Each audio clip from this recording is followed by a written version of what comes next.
Bonjour à tous et bonjour Kim. Aujourd'hui a eu lieu la 4e étape du Tour de France, donc passons sans plus attendre aux commentaires de Kim sur l'étape du jour.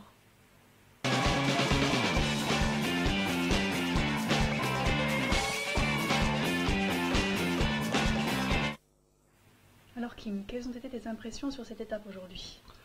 Mes impressions, le départ c'était à Lorient, une étape de 172,5 km, avec une arrivée, les derniers kilomètres ont eu 2 km de côte, et c'est très dur, une côte vraiment très dure, une côte de Bretagne, comme le premier jour pour Gilbert, pour nos amis belges. Et je crois aussi aujourd'hui il était un des grands favoris, mais il y en a d'autres. Une étape très mouvementée. On a eu une échappée de 5 coureurs, une arrivée 2 km dans une mur très dure. On est arrivé dans le mur de Breton. Et des attaques aussi des grands favoris. Une attaque d'Alberto Contador. Il a vraiment tenté sa chance, mais un Cadel qui était vraiment un peu plus fort. La décision s'est jouée au sprint et au photo finish. Et c'est Evans qui l'a remporté. Et quand même un Tour Horshoft qui, en maillot jaune, qui était aussi très fort. D'accord, merci beaucoup Kim. Passons maintenant au héros du jour.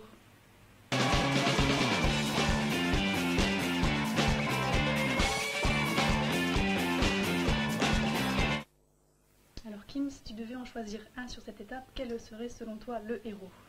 Bon, le héros du jour, comme les jours avant, c'était le gagnant de l'étape. C'est pour moi Cadel Evans. Il a eu une crevaison 10 km de l'arrivée. Il est revenu très bien avec l'équipe. Et en finale aussi, c'est lui qui gagne. Et c'est pour moi aussi lui qui était le plus fort aujourd'hui. Mais quand même, pour moi aussi, un autre coureur qui était vraiment très fort. Et pour moi aussi un héros du jour, c'est Toro Horshoft avec le maillot jaune. Il n'a pas perdu du temps. C'est le seul sprinter qui a révélé avec les grands spécialistes dans ses côtes un Toro Horshoft qu'on a pensé en avance que peut-être il va perdre son maillot, mais il a tenté, il a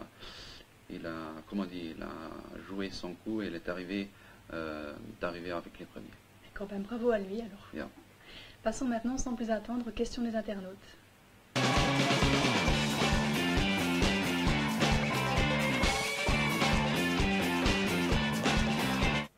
Alors Kim, aujourd'hui on a eu beaucoup de questions pour toi de la part des internautes. Alors nous avons une première question de Romain qui aimerait savoir de quoi parlent les coureurs pendant le tour. Oh là là, pendant le tour, on parle beaucoup si ça va lentement. En finale, on parle beaucoup, mais au début aussi, au départ, on parle un peu de la course, comment c'est passé hier, ou les jours avant, qu'est-ce qu'il y a encore les jours après. Spécialement, on parle de la course, mais les coureurs qui se connaissent déjà de longtemps ont une autre relation. Et ils parlent aussi de leur famille, comment ça va à la maison, mais sauf pour ceux qui se connaissent assez bien. Mais on parle un peu de tout, du public, du tour en général. Et voilà, ça dépend où on est, quoi. D'accord, merci Kim. Nous avons maintenant une deuxième question de la part de Boris qui aimerait savoir si Andy Schleck est le grand perdant de la journée. Ben ouais, on peut dire ça. Andy Schleck est le grand perdant, mais il a perdu que 8 secondes.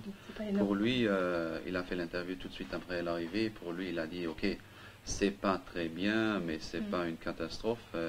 Mais il faut toujours savoir, un Tour de France peut aussi se perdre avec 8 secondes. Et c'est pas bien, mais c'est pas mal non plus. Alors Andy Schleck, on va le voir encore dans les prochaines étapes, mais aujourd'hui, c'est pour moi un perdant quand même.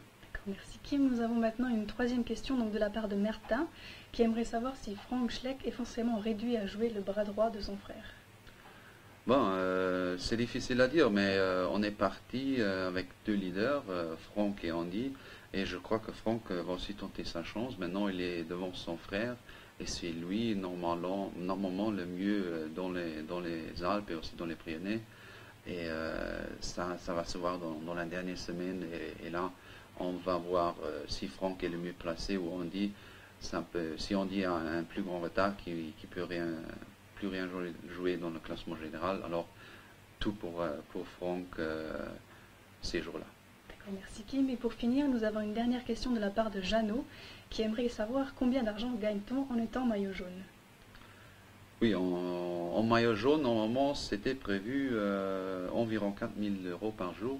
Alors, le portant maillot jaune,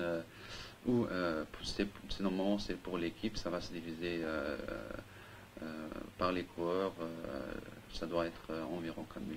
D'accord, merci beaucoup Kim et merci à vous de nous avoir posé vos questions et surtout n'hésitez pas à en poser d'autres à Kim via Facebook, Twitter ou par SMS. Vous pourrez gagner ces magnifiques 3 bouteilles collector.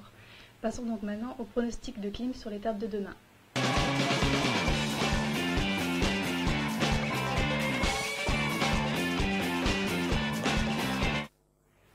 Alors Kim, quel est ton ressenti par rapport à l'étape qui vont se dérouler demain? Oui, demain, normalement, une étape pour sprinter, mais on est toujours en Bretagne, un parcours très vallonné, et on a vu aujourd'hui un temps qui fait mauvais. Et demain, ça peut être la même chose, des routes mouillées, très très dangereux, et un final, un dernier kilomètre qui est légèrement au faux plat, ça veut dire pour des sprinters qui sont forts, costauds, comme toujours le même, Toro Chauffe va jouer son coup. Pour des autres sprinters, ça peut être juste au dernier mètre. D'accord, merci beaucoup Kim et merci à vous de nous avoir suivis. Retrouvez-nous demain à même heure sur boferding.lu et surtout n'oubliez pas que nos enchères sont ouvertes jusqu'à 20 h. À demain Kim. Oui, merci. À demain, bonne soirée. Au revoir. Au revoir.